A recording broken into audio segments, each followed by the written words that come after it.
Our first guest tonight started his rugby league career at his hometown club of Widnes. In 2018, he was part of the England Academy squad that beat the Aussies 2-0. He signed for Leeds at the start of 2019 Academy season.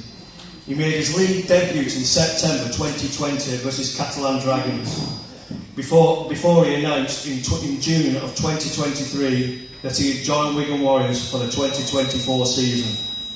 Heritage number 1135, Sam Walters.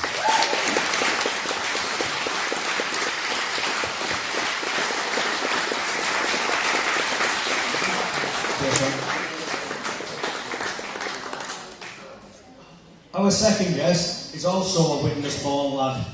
He joined the Wigan Scholarship at the age of 14 from Rochdale Hornets. He was also a part of the England Academy that beat the Aussies. He is also a three-time Academy Grand Finalist and made his first team debut in September 29, coming off the bench and scoring a try. This again was against Catalan Dragons. He is also a double Challenge Cup and League Winners' Shield winners winner, a Grand Final winner and a World Club Challenge winner. Heritage number 1099, Harry Smith.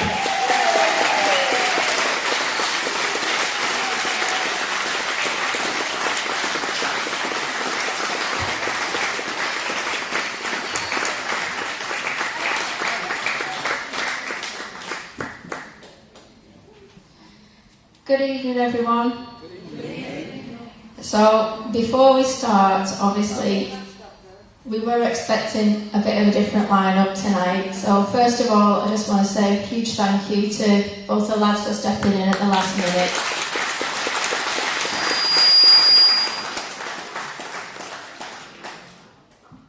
I don't know about Jay Field being electric. I think Mike is tonight. Obviously, we were expecting Jay and Cade this evening.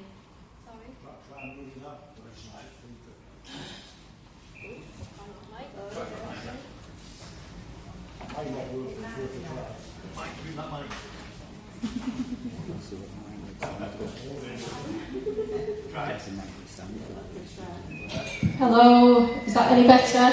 No whistling? Sam, do you want to give that one a go? Hello. You can do it better than that. Testing. Can everybody hear Sam, or does he need to speak up? We're all loud in Wigan. So obviously we were expecting Jay and Cade this evening, but we got a phone call from Matt Beats quite late in the day to say that they weren't able to make it. So we've got Sam and Harry.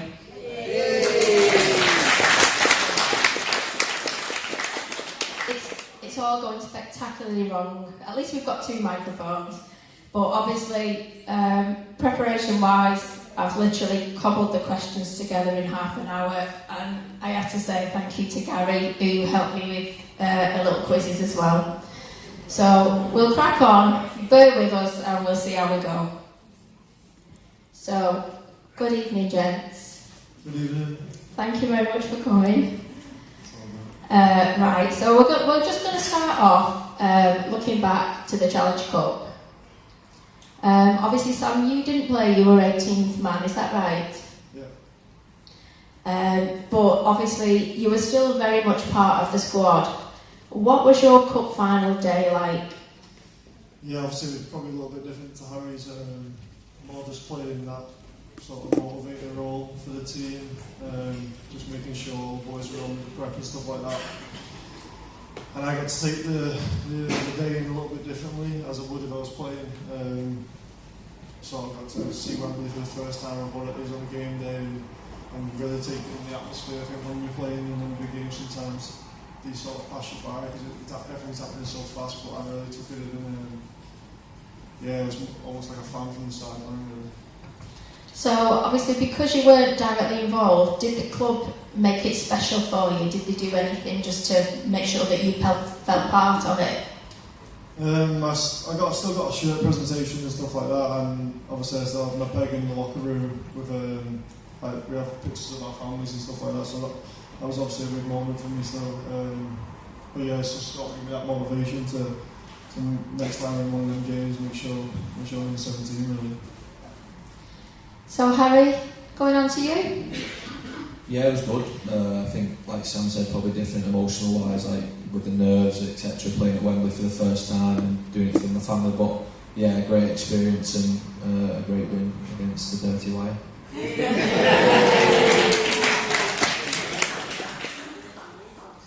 So, was that your first time playing at Wembley? Yeah, that was the first time I did. So what was that like compared to Tottenham? I think like is it nostalgia, is that the word?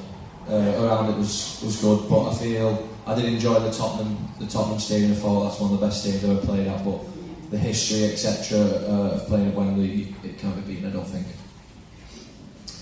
Right, so Sam, obviously it's your first time here, you're new to the club, you were due to come here for the January meeting, but unfortunately you got injured. Can you just tell us a little bit about that? The last game before the season, the last minute of the game as well, just caught someone's elbow and snapped around a collarbone, but really out for 4 months to 3 months, so yeah, obviously that wasn't the best start to my working career, but it is what it is at the end of the day. Injuries are a part of the sport, and I think it's put me in good stead as well. Obviously I'm back playing now, and yeah, I was really grateful to be back fit. So we're just going to try and get to know you a little bit. So how old were you when you started playing rugby? I was 4. My dad used to coach 2 years above, so I started playing with them for a little bit, and got to a stage where he said, "Oh, you're not allowed to play anymore." So then I joined another club, which Harry was at as well, from 7, and then worked my way up then. So tell us about 4-year-old Sam. What was he like? Still towering over everyone. A little bit chubby cheeks. Did your parents put you in a grow bag when you were born? Yeah, bless my mum. She's been eating out of house and home since I was probably 5 years old. So.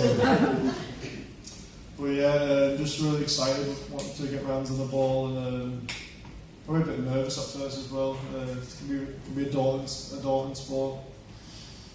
But yeah, I've just always enjoyed playing with friends, and yeah, the fun for the game's never gone. So you were born on Christmas Day?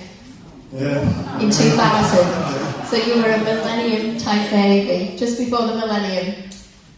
What's it like having your birthday on Christmas? Do you get a double celebration? Yeah, Mum would always make sure that everyone give me 2 presents, so... but yeah, getting older now, it doesn't really bother me as much, but when I was younger, obviously my sister used to get presents on my birthday and I'd be fuming, so... I used to want the same on her birthday. That sounds fair. So, as you touched upon, you played for Halton Farnworth Hornets. Yeah. So, did you know Harry as a child? Yeah, we went to the same high school as well. He was a year above. I think it was like under 13. He decided to go play a year above, and his dad was the coach at the time. So, yeah, really known him for a long time. What was he like? Just the exact same as he is now, really. Competitive. A little rip. Yeah, cheeky and wild. But he's always had a great work ethic. I remember seeing him and his dad, he'd always be practicing kicking over the sticks, and then he's had that work ethic from a young age, so you see it now with the way he plays. So Harry, what was Sam like? He was a great asset to have. I remember my dad was marveling for a while because we were a very small team, so he was trying to beg any lads who played for the high school and Sam, who was over 6 foot, to basically come play for us. And yeah, Sam was a good lad, quiet, but a good player. Was he good to have as a friend in case you got picked on? Yeah, as you seen on Saturday, as soon as it kicked off, I went straight behind Sam and he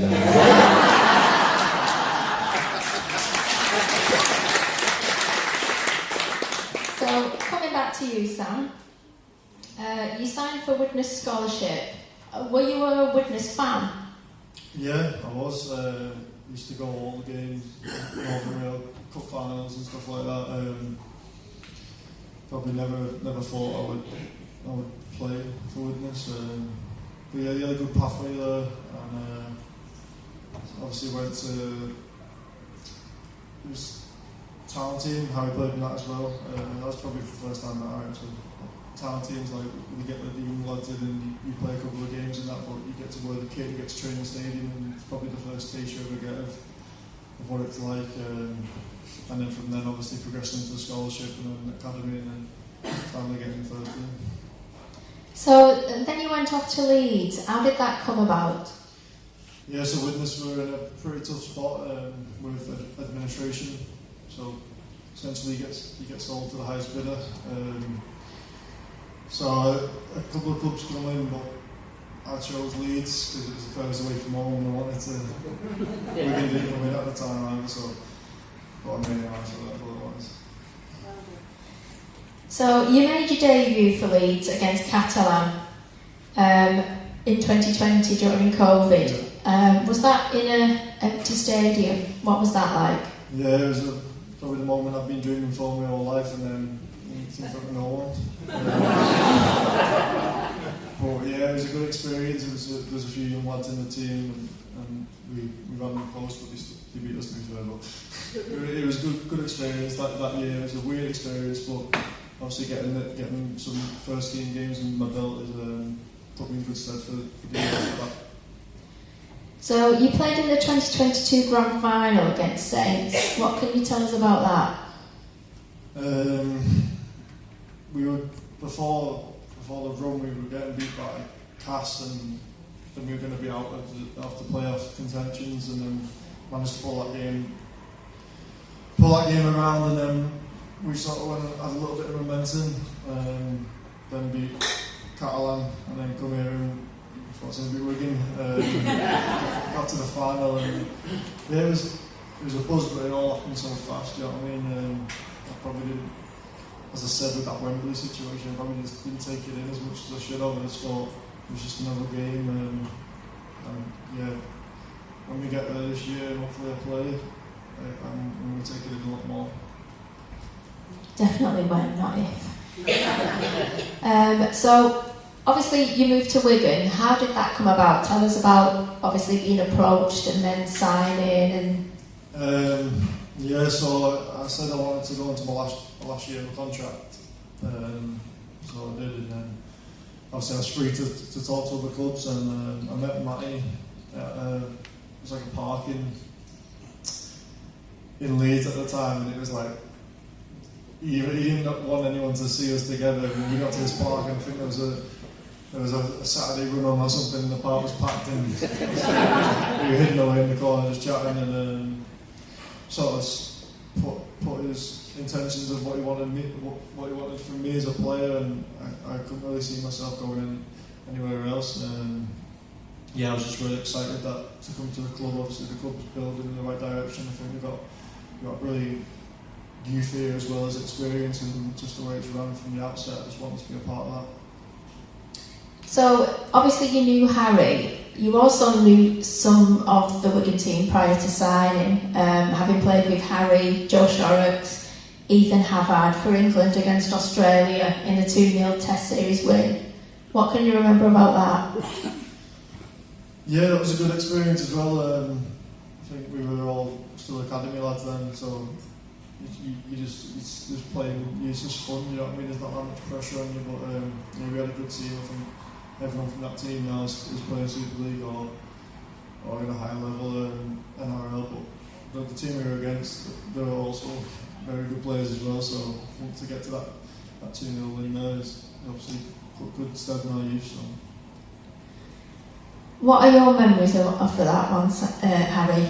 Obviously, you've now made your debut for the full England team. So, what looking back on the academy team, then, what are your memories of that game? Yeah, I think Sam hit it quite well. You know, like not as much pressure, but the team we had, I think every single player now plays Super League. So we had a good team, and it was just really enjoyable to test yourself against what was the best team. So yeah, it was just enjoyable and good to have a few beers as well after. Plus, it's always good to get a win over the Aussies, isn't it? So you also played in the 2019 Origin game. Yeah. Did you play that one, Harry?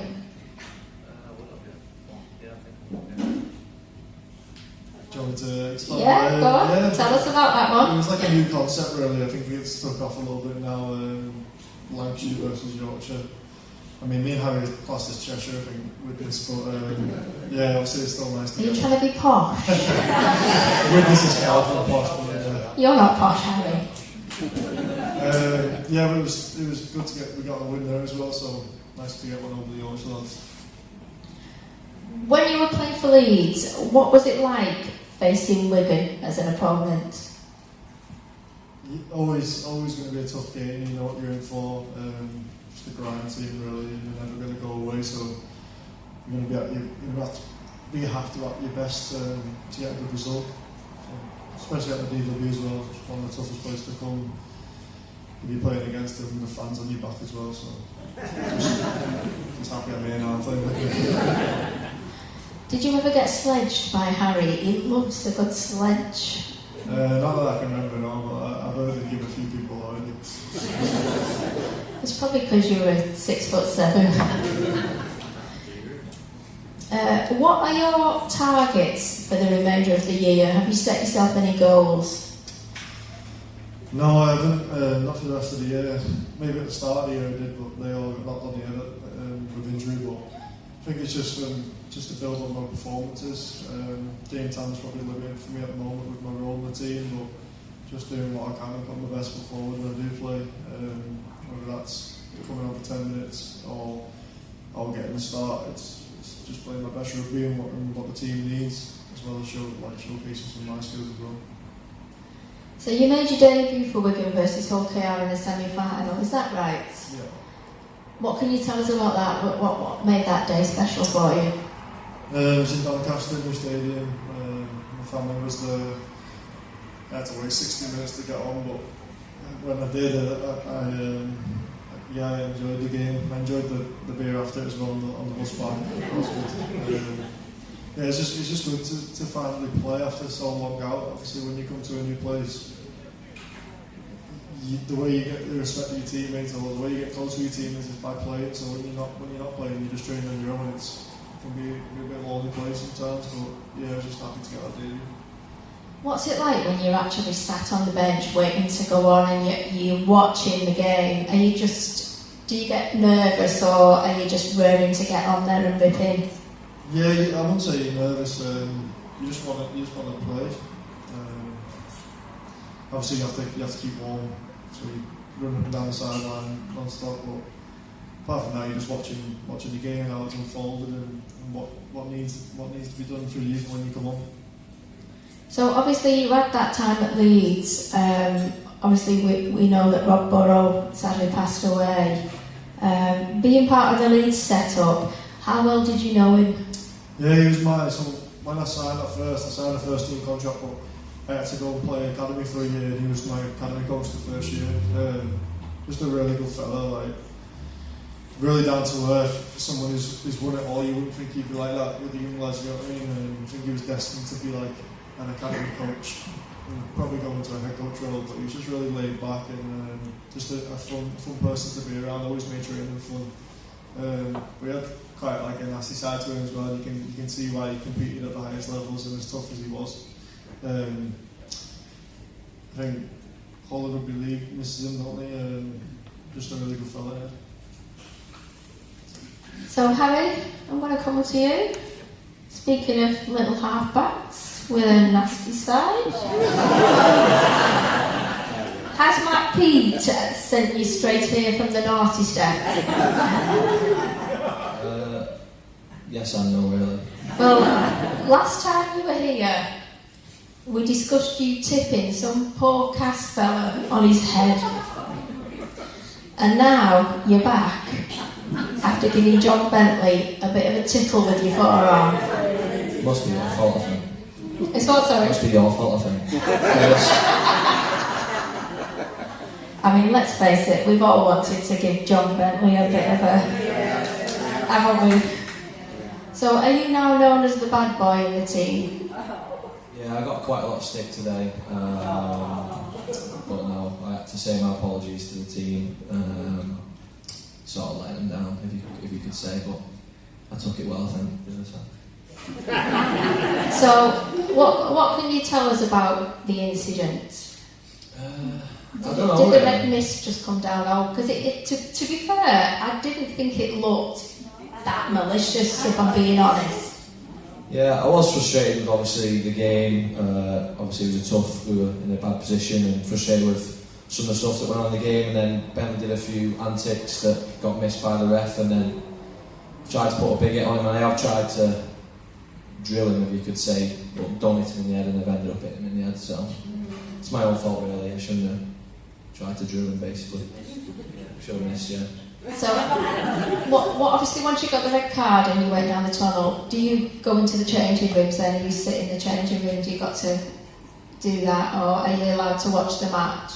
No, if you get red carded you have to leave the field and go to the changing room. You're not allowed to come back out and shake your hands or anything. So it was just me and Catman, the welfare officer, and we just sat there and I was like, oh, what do I do? And he said, I'll just get a shower if you want. And then by the time I started faffing, everyone started coming in, so it was only like 30 seconds left, so yeah, and then Matty come in and had a word with me as well. So. What did he say? Why did you do that? And I didn't mean to, he didn't believe me. Do you watch State of Origin at all? Yeah. Did you see the incident with the yellow card on that one, where the guy had come off the bench and he ran into the melee, and then he got the yellow card, but because he hadn't started playing, they had to nominate a team member. Yeah, I've seen that actually. And the guy who they nominated was actually on his State of Origin debut. Yeah, I've seen that. That's mean, isn't it? That's mean, yeah. Do you think Matt Peter would do that with you? What, let me pick someone to come off? I hope so. Who would you pick? Abbas. So, you would have been playing your 150th game this weekend.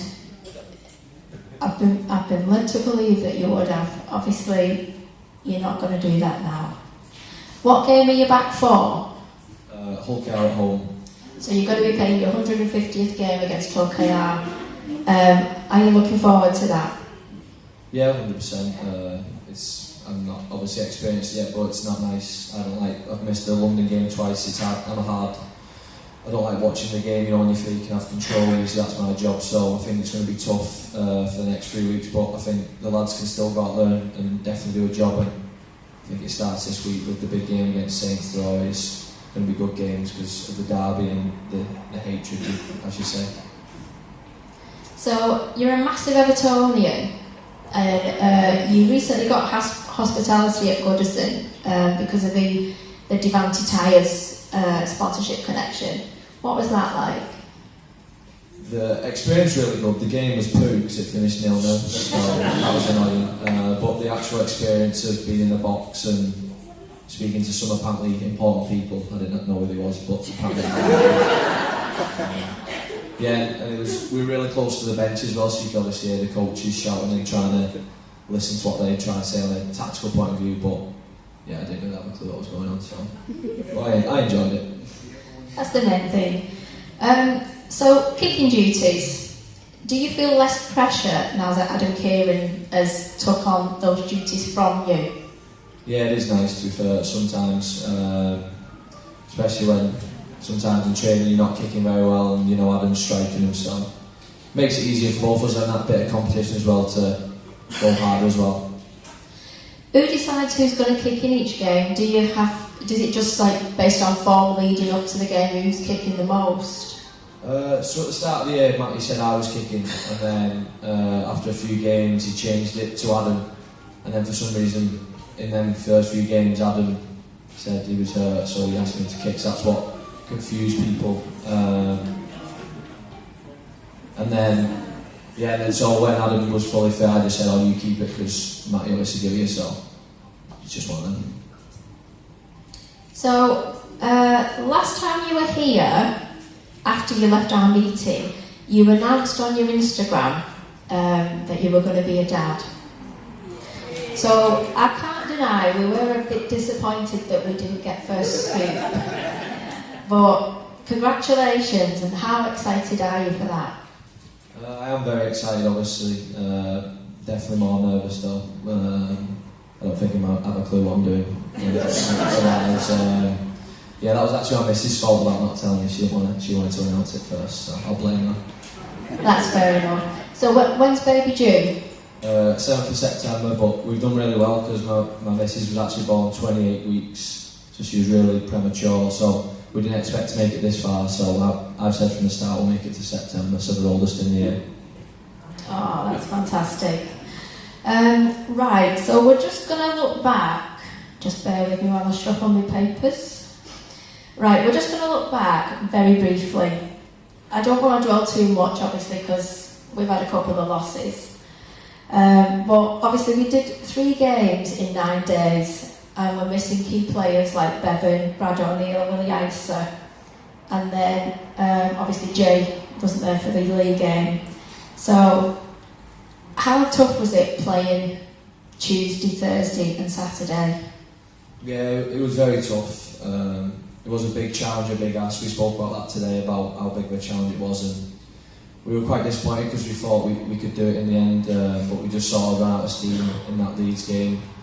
I thought we played the first half really well, and if we'd have just scored a few early points, I think it would have been a different game, but because we put that much effort in and didn't come away with points, it sort of sapped us, and then in the second half, I think we just, like I said, just ran out of steam, which led to frustration, and then it just rambles from there. But I think a lot of Super League teams would really struggle to win all 3 games in 10 days. I think if you'd have offered 2 wins out of 3, most people would have literally just jumped at that. So I think under the circumstances, it's, you know, we've got to be happy with that, haven't we?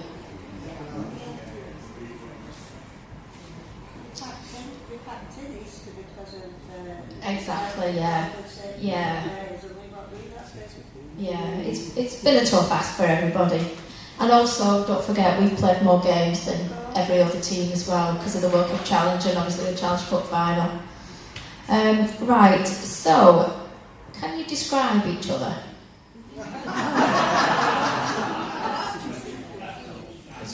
As a person? Yeah. I don't mean as in he's like 7'6" and taller than a telegraph pole. I'd say chilled, quiet for me, because obviously I like to talk. I don't know one more word to describe Sam. Don't know. No, not tall, it's too easy. A witness last, that's what I'll say. Go on, Sam, describe Harry. It's all the opposites. Loud. Naughty. And then Marcia are pretty cheeky together. Pushed a lot with the coaches, but it's all good fun. I'd say he's a competitor. Like he likes to compete, whether he's playing cricket or in the hall or on the field. But yeah, I'd say it's pretty easy going as well. That's okay, yeah, that's brilliant, thank you. So, the club recently held another of the One Club training sessions. Was that your first experience of one of those? Yeah. So what did you make of that? Yeah, it was good fun. Met some new faces. I think it's probably the way the club wants to be run with inclusivity. That was the perfect day for it. We even got a little goal on the wheelchairs and had some crap with them lads. But yeah, I think the way the club's run at the moment is it's what you want from your community, isn't it? What about you, Harry? How did you find that day? Yeah, brilliant. Like Sam said, I think especially for the lads who are in the PDRL and LDRL, like that, I think it's the best for them. Obviously, getting up close and personal with us is a rare experience for them. So yeah, just seeing people's faces and like lads in the scholarship as well. Yeah, it's just a brilliant thing to see. So we recently had another player walkthrough in the fan zone. Is that something that you enjoy? I don't enjoy how warm it is in there when you walk through, because there's a lot of people. But yeah, again, brilliant. Again, for the fans, that close interaction that's what you want. You want to get the fans involved, like the behind the scenes stuff. Just getting them knowing what we go through on a daily basis and actually understand what we do it for and why we do it is only going to make the sport better, and you have a better understanding as well. What about you, Sam? What's your experience? Or can you not really see them because you're that tall? That's good. I think obviously you want the fans that are who are going to support you through thick and thin. So closer they are to us, the better it is. And yeah, really enjoyed the time here, getting to know a few familiar faces in there already. But yeah, I think that's just a little bit that we can give back as a club, and Matt is massive on that as well. So it comes through the players as well. Obviously, at the moment, the league table is really quite congested at the top, isn't it? As players, are you conscious of the points difference? Are you striving to try and make that points difference better for us? I think we probably don't look at the points difference. We just think about winning each game, and that should take care of itself at the end of the day. I think we still have to play the teams in and around us, so we take care of that, and the league should take care of itself. What did you think of London doing us a bit of a favour with Warrington? Yeah, well, they didn't get the win. Yeah, I suppose. But they kept up that points difference, good, didn't they? I suppose it might come down to the wire. So. Not literally. Fall down to the wire. So, what's been your top 3 highlights of your career so far? I'd say the Challenge Cup at Tottenham, obviously first bit of proper silverware, and then I'd probably say World Cup Challenge, then Grand Final top one, because it's what you strive for as a team to do. That's what all the work throughout the year, the pre-season goes towards. So to be able to do that last year was brilliant, but beating Penrith was very close. What about you, Sam? Yeah, probably not on that level just yet, but probably just my debuts for both teams, Sam and family, and I think the first Magic weekend was pretty good as well. It's a good atmosphere, being there a few times as a kid watching, so yeah, I'm looking forward to this weekend as well. What about scoring your first try for the club? What was that like? I've not done it yet. Have you not? That's Gary, that giving me duff information. Maybe next game then, after this. Next game, for sure. I'll put some money on it. Do you have any pre-match rituals or superstitions? Do you put a boot on first, or do you got to do anything in an order? You listen to certain music? I think like food, obviously the day before, probably try and get the same meal, and same on game day. And then going into the game, I'm pretty chill to be fair. Just like do all my stretching, prep and stuff like that, and then just I don't really have anything I can think of the top of my head. I wear the same pants to play in every time, like looking pants, but that's about it. I hope you wash them. What about you, Harry? I'd probably, not rituals, but me and Adam Kieran have tea together every night, day before the game with our families. Does Joe Shorrocks know about this? Yes, Joe Shorrocks did come to one when we played them for the first time, but that didn't happen again because we won, so. And then rituals. No, I like to have the same pasta dish the day of the game, if it's a night game, and then like I have the same pair of budgies that I wear. And sometimes I like putting my left sock on, then my right sock, left boot, right boot, but if I don't, it's not the end of the world.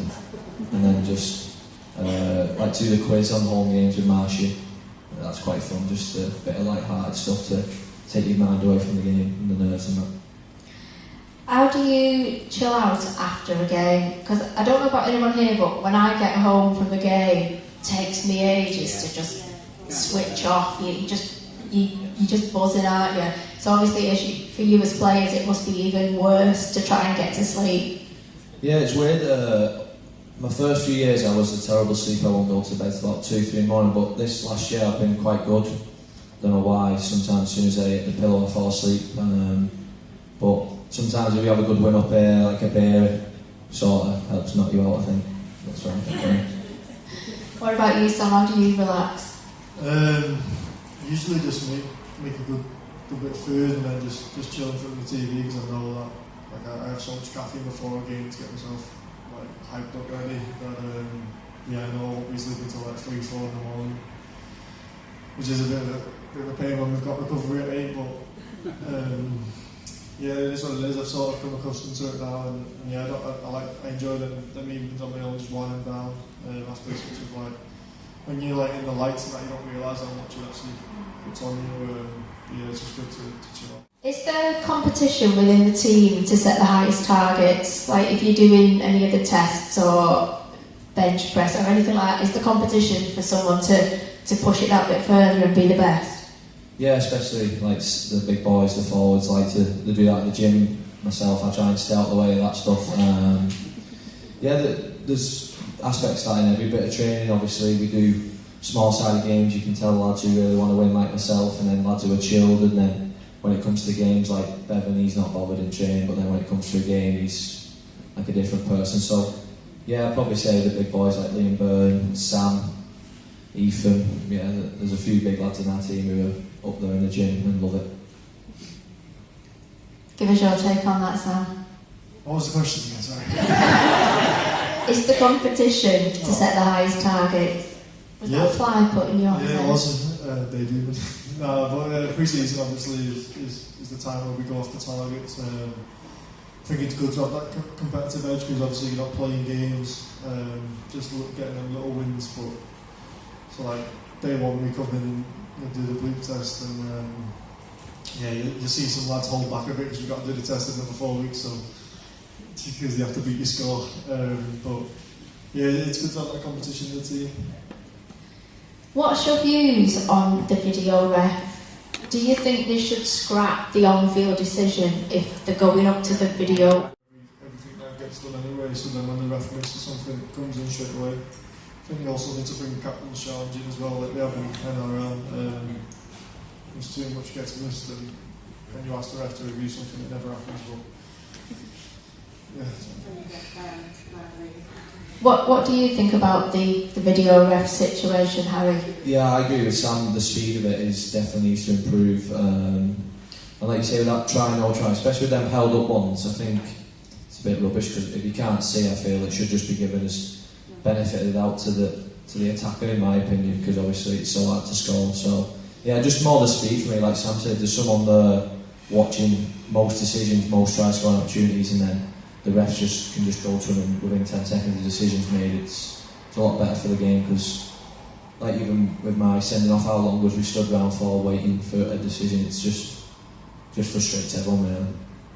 So Sam Tompkins once suggested about having a captain's call for a penalty instead of the 6 again. What do you think about that? What, so you can ask for a penalty instead of getting 6 again? Yeah.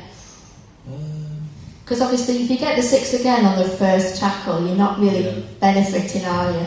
Yeah, I think definitely in some circumstances, like when you make sort of like, say the other team knock on, then you make a half break, they're just going to lie there, aren't they, and try and slow it down. So in that situation, I reckon it's good. But I do like the 6 again rule if it does speed up the game and keep the ball in play and keep fatigue, because it's more chance for us to score than I feel. But I can see where Sam's coming from. So what do you think about having a captain's challenge? Oh yeah, 100%. So many decisions there. Because it's just like you say, it can just be so easily checked, kind of in 10 seconds and the game moves on, and you want the right decision most times, because that's how people get frustrated in it. And then obviously this week George Williams has come out and said that he wants players to stop basically play acting. Bruce Martin, yeah. That was a little bit frustrating, wasn't it? So what do you think about players doing that? Do you think it's creeping into the game a little bit? Yeah, it is 100%. We try and speak about not doing it if we can, but it's hard not to when you see other teams doing it and get away with it. But I feel unless, obviously, if you do get it in the head and it did hurt and it caused a bit of confusion, a bit of dizziness, stay down. But if you can get up and the rest missed it, just get up in it. You know what I mean? A great example of that, obviously, did you see where it was it Ollie Russell? Yeah, exactly. Yeah, that was good, He just you know what I mean? got up and he took one hell of a clatter, didn't he? That's what I mean. Yeah. If obviously if you are dizzy or you do feel some sort of trauma, stay down. But like you say, luckily Russ managed to get on the right side of the collision and could play on. So just play on if you can.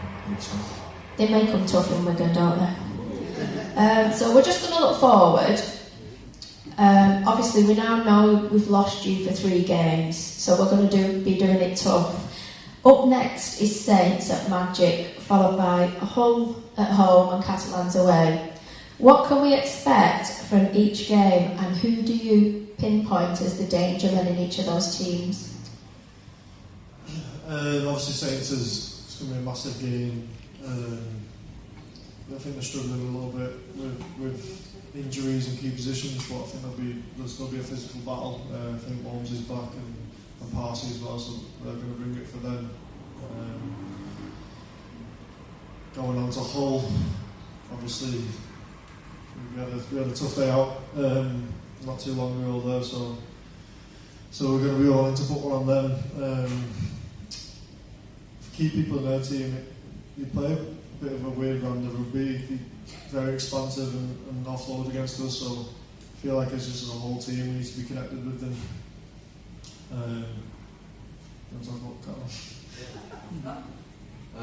Catalan, obviously a big pack, so people like, what's his name, number 10? Busquets, Garcia, Tarek Sims, try and stay away from him. I think Sanchez so I'd say they're a big pack. Obviously you need to do a job on them if you want to get the win, and obviously the weather, etc. So I think Sam said as well as Bobo. Who do you think the danger man for Saints is going to be? Obviously, because as Sam said, they have got a couple of injuries, haven't they? I think what Sam said about Walmsley, and I also reckon that Mbai, I think he's going to have a lot of pressure. They're sort of in the same situation as us with a lot of young halfbacks or no halfbacks, so he's going to be the main man trying to organise so if we can put him under pressure and put him off his game. I think it could help us go a long way to the win. Right, so finally we're going to talk about Vegas. How much are you looking forward to it? Buzzing. Buzzing? Yeah. It's going to be brilliant, yeah. I think it's brilliant for the game to go out to as many eyes as possible, so if this gets us out there as players, as a club, as fans, I think it's brilliant, and then hopefully the night out after will be brilliant as well. Are you looking forward to it, Sam? Yeah, just as much. I think just playing out on them stadiums as well, it's going to be crazy, and hopefully we can keep going back there every year after it. But yeah, I've got some family going as well, so it should be a great experience. Especially with all the fans there, see more Wigan tops than anything else in Vegas, it'll be fun. It seems to be quite filling out with Wigan fans, doesn't it? So that was my next question. Will your family and friends be making the trip? Yeah, I've got 4 mates going, a girlfriend, and then my mum and her fellow as well. So yeah, it'll be a good trip, good family trip. What about you, Harry? Have you got friends and family on the way? I think my mum and dad are definitely going to come as a joint 50th present for this year, but then I'm not sure about my missus and any others, but my mum and dad said they're definitely coming, they're not missing out on this opportunity. Can you share any details of your itinerary or anything that's been pre-planned? We've actually not been told anything. The only thing that we've been told is that the World Cup Challenge game is the weekend before. So hopefully we make that game, wherever that is, that's played on the Saturday, and then we travel on the Sunday to the game. So we don't even know if we're playing in England or Australia on that Saturday, so it could be a crazy few weeks. It so could. Will you get any free time when you're there? I hope so. And have you got anything planned for the free time? if there's a few sporting events on, I'd like to go to one of them. Obviously, they make it like a bloody day out, don't they, and a big event. So to be able to go to them, if it's, I don't know if there's any games in season, I'd like to try and do that, obviously, and then you can always nip into a casino if you can. Make your own sport in the slots. What about you, Sam? What will you be doing in your free time? I want to check out that Sphere experience. I was looking at tickets for that, so hopefully you can go to that. It's the big ball, you'll see. But yeah, I won't mind playing some blackjack as well. It's a long flight. Which teammate do you not want to sit next to on the plane? Tyler Debris. And why? I feel like be a snorer. Do you know he's a snorer or he just looks like one? Paddy Mabel's a snorer as well, so when we play away, him and Ward will share together because they both snorers, so they join each other. What about you, Harry? Who do you not want to sit next to? Probably Abbas. Because he stinks and he'll just moan the whole time. You picked on Abbas tonight. He was picking on me today, so. He was picking on you today. What was he doing? Winding me up about having to pay £750 fine. What's your go-to film on the flight? If you could choose a film to watch on that flight, what would be your pick? I do like Shawshank Redemption, is that the one? But I think inspiration would be Hangover as well. Hangover 2 or 3? 2, I think, when we go to Vegas. I'm not sure. It's one of them, isn't it? What about you, Sam? What film would you watch? I don't know. My favourite film is Dead Poets Society, Robin Williams. But I reckon I'd go for more of a series just to get a few episodes in. Pass the time. Yeah. Which player will be the first one to do an Elvis impersonation? Marshy. Do you think he'll go all out with the costume and the... You got off the hair for it, really, but... He can get a wig. Yeah, I mean, he killed it when he done Walking Memphis here, so... I'm sure he'll be up for a bit of Elvis. So we're definitely thinking Marshy. Is that your answer as well, Harry? Yeah, I agree. You're not fancy doing a bit of Elvis yourself? No. Which one luxury item will you be packing in your luggage?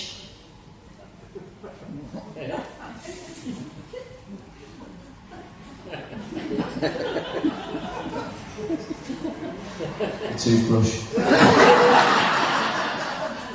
Interesting that you think a toothbrush is a luxury item. Luxury item? Earplugs?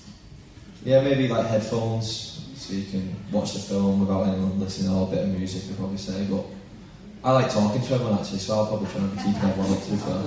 They'll all be bringing earplugs for you. Me and Marshall just stay up the whole time, just getting dead excited. Singing Elvis. Well, you can sing, I'll just listen. What about you, Sam? If you could take one luxury item, what would it be? I don't know what luxury is. Not your toothbrush. Yeah. Probably sit in my iPad or something, watch TV or that. Take my dog if I could. So, when you get there, which player do you not want to room with?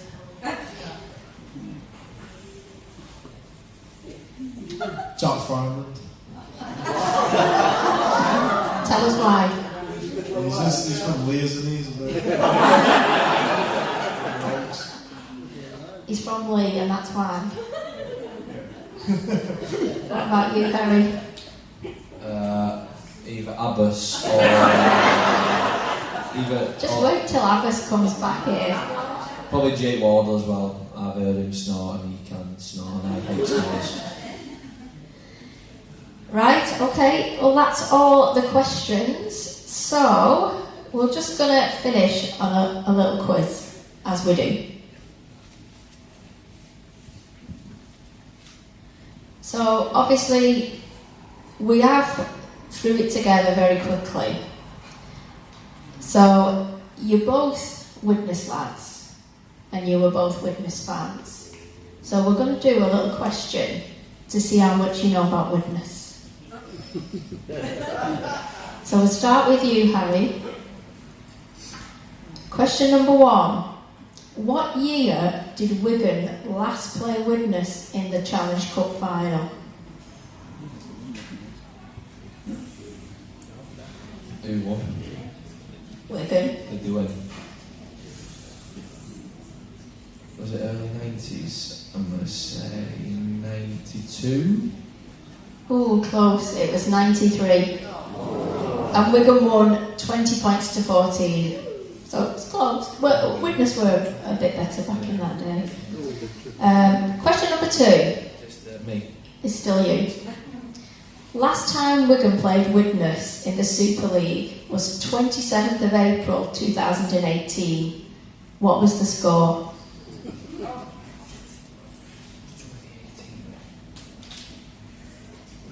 Was it at Widnes or at Wigan? It was at Wigan. I can go to Thompson's then, so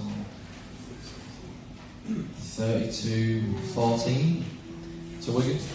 Close again. It was 32-24 to Wigan. Oh, Widnes. We did beat you here once, I remember that. I signed for scholarship that night and we beat you. I remember that. Kev Brown was on fire, wasn't he? That's a long time ago. Question number 3. How much did Wigan pay to sign Martin Afire from Widnes in January 1990? I can't read Gary's writing, whatever year it was. I am blaming Gary. Can you give me can I ask you one question? Yeah. Was it over 100,000? Was it Yeah. how much? 400,000? Close again. It was 440,000. Question number 4. Who won the World Club Challenge first? Was it Wigan or Widnes? It was Widnes, wasn't it? Against Canberra. It was Wigan in 1987 against Manly, When he got man of the match. where he got man of the match. What year was that? 87. Oh, then we were doing it. And last question. Who has the best fans, Wigan or Widnes? What? In the present day? Or ever? No, I'll say Wigan, but the Widiots are good to be fair. We like the Widiots. Who do we think? Sorry. I've lost power. Hello?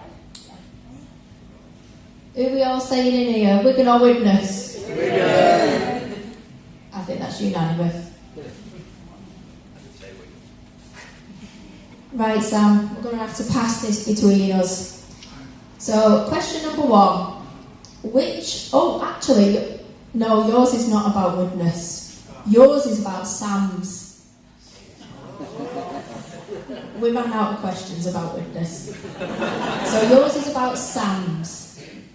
So, which Sam today was announced to be entering the NRL Hall of Fame? Sam Burgess. It was Sam Burgess. Which Sam scored 5 tries on his Wigan debut in 2009? Sam Tompkins. He's beating you here, Harry. Question number 3. This is a bit more difficult. Which famous Kiwi played for Wigan between 1991 and 1994, scoring 45 tries?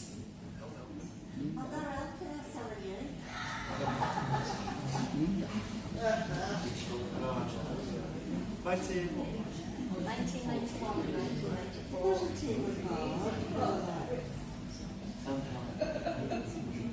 feel like he's going to be on that wall somewhere.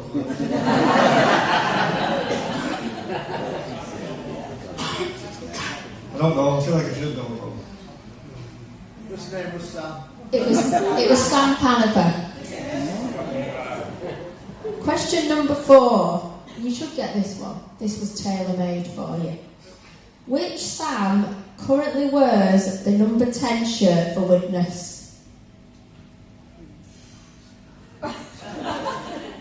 Is it Sam Brooks? I don't know. Yeah. Well done. And last question. Which Sam was born in New Zealand in 1994 and played alongside you for Leeds? Sam Lasoni. Well done.